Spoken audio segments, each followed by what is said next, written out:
أعوذ بالله من الشيطان الرجيم. ശപിക്കപ്പെട്ട പിശാചിൽ നിന്ന് അല്ലാഹുവോട് ഞാൻ ശരണം തേടുന്നു. يوم يجمعكم ليوم الجمع ذلك يوم التغابن ومن يؤمن بالله ويعمل صالحا يكفر عنه سيئاته ويدخله جنات تجري من تحتها الأنهار خالدين فيها أبدا ذلك الفوز العظيم. ആ സമ്മേളന ദിനത്തിന് നിങ്ങളെ അവൻ ഒരുമിച്ചുകൂട്ടുന്ന ദിവസം ശ്രദ്ധേയമാകുന്നു. അതാണ് നഷ്ടം വെളിപ്പെടുന്ന ദിവസം.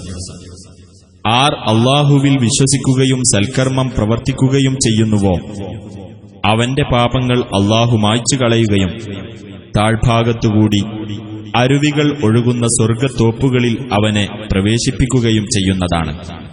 ആ സ്വർഗ്ഗത്തിൽ അവർ നിത്യവാസികളായിരിക്കും. അതത്രേ മഹത്തായ ഭാഗ്യം.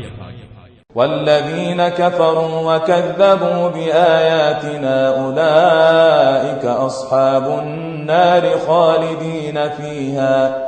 خالدين فيها وبئس المصير. അവിശ്വസിക്കുകയും നമ്മുടെ ദൃഷ്ടാന്തങ്ങൾ നിഷേധിച്ചു തള്ളുകയും ചെയ്തവരാകട്ടെ അവരാണ് നരകാവകാശികൾ. അവരതിൽ നിത്യവാസികളായിരിക്കും. അവർ ചെന്നെത്തുന്ന ആ സ്ഥലം വളരെ ചീത്ത തന്നെ.